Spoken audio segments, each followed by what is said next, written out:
오늘 하나님께서 우리에게 주실 말씀은 이사야 27장 2절에서 6절 말씀입니다. 이사야 27장 2절에서 6절 말씀. 나 여호와는 포도원지기가 되며 때때로 물을 주며 밤낮으로 간수하여 아무든지 이를 해치지 못하게 하리로다. 나는 포도원에 대하여 노함이 없나니 찔레와 가시가 나를 대적하여 싸운다 하자 내가 그것을 밟고 모아 불사르리라. 그리하지 아니하면 내 힘을 의지하고 나와 하친하며 나와 하친할 것이니라. 후일에는 야곱의 뿌리가 박히며 이스라엘의 음이 돋고 꽃이 필 것이라. 그들이 그 결실로 지면을 채우리라. 아멘. 이사야 27장에는 그 날이라는 단어가 3번 나옵니다. 첫 번째가 1절에서 나오고, 두 번째가 2절에서 나오고, 세 번째가 13절에서 그 날이라고 하는 단어가 나옵니다. 1절에서의 그 날은 어떤 날일까? 대심판의 날입니다. 이 날에 이제 사단을 상징하는 리워 야단을 하나님께서 징벌하시고 죽이신다라고 성경 기록되어 있습니다. 이처럼 그 날은 대심판의 날입니다. 곧 악한 자의 멸망의 날이죠. 리워 야단에 대해서는 다양한 견해가 있습니다. 우리가 성경에 보면 리워 야단이 나오는데 리워 야단이 무엇을 뜻할까, 무엇을 말하고 있을까 우리가 궁금할 수가 있습니다. 그래서 리워 야단에 대해서는 성경에서 다양한 견해가 있지만, 그렇지만 뒤에 나오는 표현을 보면은 리워 야단은 용을 상징합니다. 더 나아가서는 세상의 악을 총칭하는 그런 단어라고 이렇게 우리가 생각할 수가 있는 것이죠. 그렇다면 이사야가 왜 이런 표현을 이제 썼을까? 왜 사용을 했을까? 왜 리워 야단에 대해서 이렇게 표현을 했을까? 고대 근동 지역의 사람들은 바다에서 이제 괴물이 살고 있다라고 이렇게 믿었다고 합니다.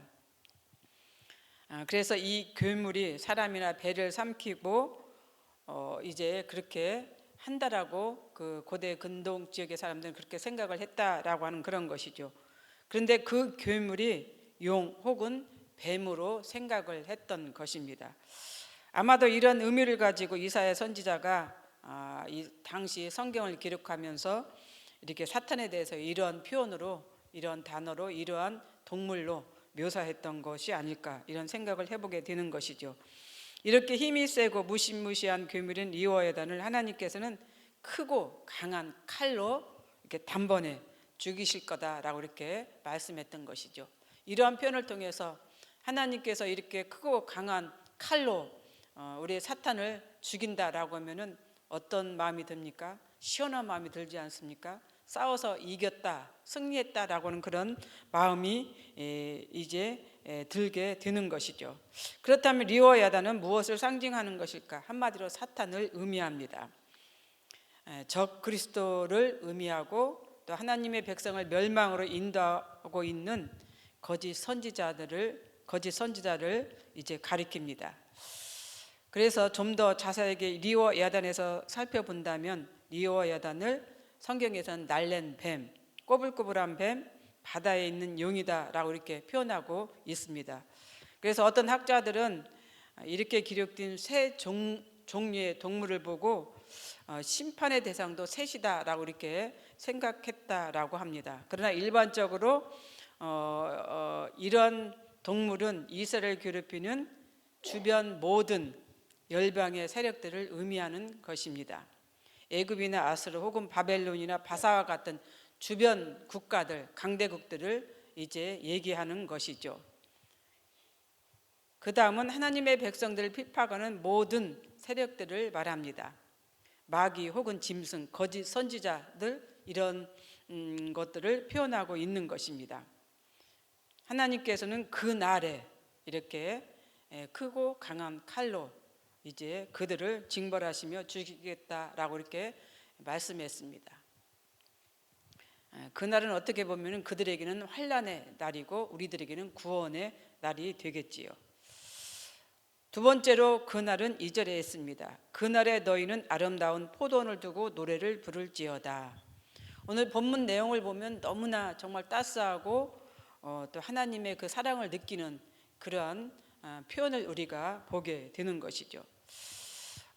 포도원에서 노래를 부른다는 것은 회복과 구원의 의미를 이제 표현하고 있는 것입니다. 우리가 일하면서 노래한다는 건 어떤 것을 의미합니까? 즉 평안한 상태를 우리가 말하고 있는 것이죠. 즐겁고 행복하다라고 하는 것을 표현하고 있는 것입니다.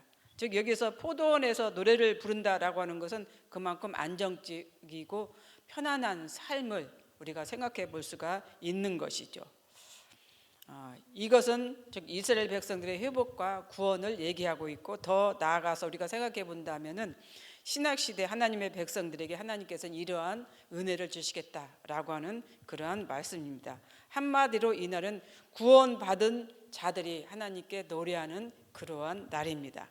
그런데 이와 유사한 내용이 5장에도 있습니다. 이사야 5장 1절에서 7절에 나와 있는데, 거기에 들어있는 내용은 오늘의 말씀과는 정반대의 말씀입니다.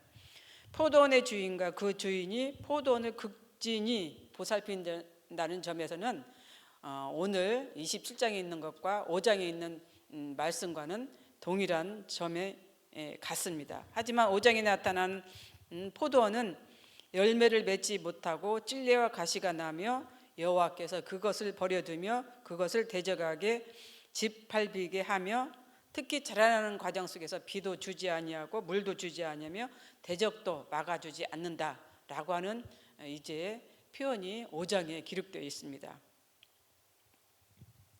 즉 한마디로 하나님께서 그들을 버려 두신다라고 하는 그런 것이죠. 내버려 두신다라고 하는 그러한 말씀입니다. 즉 이 말은 하나님께서 지극한 정성과 돌보심에도 불구하고 이스라엘 백성들이 어긋난 행동, 하나님을 이제 떠난, 하나님을 배반하고 하나님을 떠난 그러한 상황을 설명을 하고 있는 것입니다. 포도원에서는 참 포도나무가 나와야 되는데 들포도나무가 나왔다라고 하는 그러한 표현인 것이죠. 들포도나무, 즉 이스라엘 백성들이 하나님을 버리고 떠난 그런 상태를 여기서 표현하고 있습니다. 그래서 그날에 우리는, 하나님을 믿는 백성들은 포도원에서 노래를 부를 수 있는 그러한 날, 또 하나님께서 회복과 하나님께서 기쁨을 우리에게 주는 그러한 날이다라고 우리가 생각을 해볼 수가 있습니다. 이 포도는 이스라엘 민족을 상징을 합니다. 더 나아가서는 신약 시대에 이제 복음으로 구성될 이제 교회를 상징을 하는 것이죠. 당시에는 유다 백성들의 회복과 구원의 의미가 내포되어 있다면은 지금 현재 신약 시대는 하나님의 포도원 된 우리 곧 성도들을 의미하고 있습니다. 그렇기 때문에 하나님께서는 신약 시대 우리들에게 이러한 은혜를 주시고자 지금도 애쓰시고 계신다라고 하는 그런 사실을 기억하셨으면 좋겠습니다. 세 번째로 그날은 13절에 있습니다. 그날에 큰 나팔을 불리니 아스르 땅에서 멸망하는 자들과 애굽 땅으로 쫓겨난 자들이 돌아와서 예루살렘 성산에서 여호와께 예배하리라. 이날은 택한 백성들이 약속의 땅으로 돌아와서 하나님께 예배하는 날입니다. 그날입니다. 성경에서의 나팔은 여러 의미가 있습니다. 나팔을 분다라고 하는 것은 이제 우리가 행진할 수도 있는 그런 의미도 담겨 있고, 돌아오라고 하는 그런 의미도 담겨 있습니다. 우리 구약 성경에 보면은. 그런데 오늘 이 나팔은 하나님께서 세계 각지에 흩어져 있는 당신의 백성을 약속의 땅으로 모으시는 그러한 신호다라고 우리가 생각하시면 됩니다. 먼저는 이스라엘 백성들이 포로지에서 귀환과 회복을 말하며, 더 나아가서는 그리스도의 재림시에 세계 각지에 흩어져 있는 성도들이 죄와 사망의 권세에서 해방되는 그러한 날, 즉 하나님 나라로 들어가게 되는 그러한 날을 말씀하고 있습니다. 그래서 이게 성경에서 보면은 그날은, 이 13절에 있는 그날은 이제 이스라엘 백성들이 포로로 끌려갔잖아요. 아수르에 의해 포로로 끌려간 자들이 돌아온다는 것이고, 그 다음으로는 애굽으로 도피한 자들이 돌아온다라고 하는 것을 말씀하고 있습니다. 그 다음에는 이제 악한 세력들에 의해서 우리가 시달리고 괴롭힘 받고 있는 하나님의 백성들이 이제 돌아오는 그 날을 의미하고 있습니다. 그렇습니다. 하나님은 오늘 또 포도원 지기로서 포도원인 우리를 안전하게 지키시고 돌보고 계십니다. 그 은혜와 돌보심이 있기에 오늘 또 우리는 안전한 삶을 살아가고 있는 것이죠.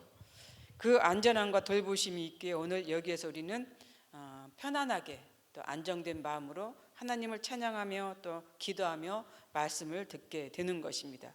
이러한 은혜가 우리에게는 계속적으로 이어져야 합니다. 여러분들은 어떤 그날을 택하시겠습니까? 우리 모두는 13절에 있는 그날을 택해야겠죠. 우리가 택한다고 해서 되는 것이 아니지만 하나님께서 우리를 택해야만 우리가 그 날에 하나님 나라에 들어갈 수가 있습니다. 그 날을 위해서 오늘 또 우리는 여기에 와 계시는 줄로 압니다. 우리가 그날 하나님께로 가는 그 날을 위해서 열심으로 신앙생활하며 살아가는 우리 모두가 되시기를 바랍니다. 기도하겠습니다. 사랑과 은혜가 풍성하신 하나님 아버지 참 감사합니다. 오늘 또 우리는 그 날에 대해서 말씀을 들었습니다. 우리는 어떤 그 날을 살고 계시는지요. 우리가 하나님 나라에 들어가는 그 날을 위해서 살아가는 우리 모두가 되시기를 바랍니다. 감사를 드리며 예수님 이름으로 기도드렸습니다. 아멘. 공동 기도문입니다. 지금 들은 말씀이 내 삶으로 이어지게 하옵소서. 교회에게 주신 말씀의 복이 우리 교회 모든 성도들에게 흐르게 하옵소서. 교구 및 기관 교육부서가 하나님 말씀에 의해 성장하고 성숙되게 하옵소서. 담임 목사님의 은퇴가 순조롭게 진행되게 하시고 주님의 마음에 합한 새로운 담임 목사님을 보내주옵소서. 중동 및 전 세계에 일어나고 있는 전쟁이 하루빨리 종식되게 하시고 고통받고 있는 백성들에게 하나님의 위로와 소망이 나타나게 하옵소서. 티움꾼띠어 양의 치료가 잘 이루어지게 하옵소서. 이 시간 공동 기도문과 개인의 기도 제목을 놓고 기도하신 후에 각자 삶의 자리로 나아가도록 하겠습니다. 기도하겠습니다. 거룩하시고 사랑이 많으신 하나님 아버지,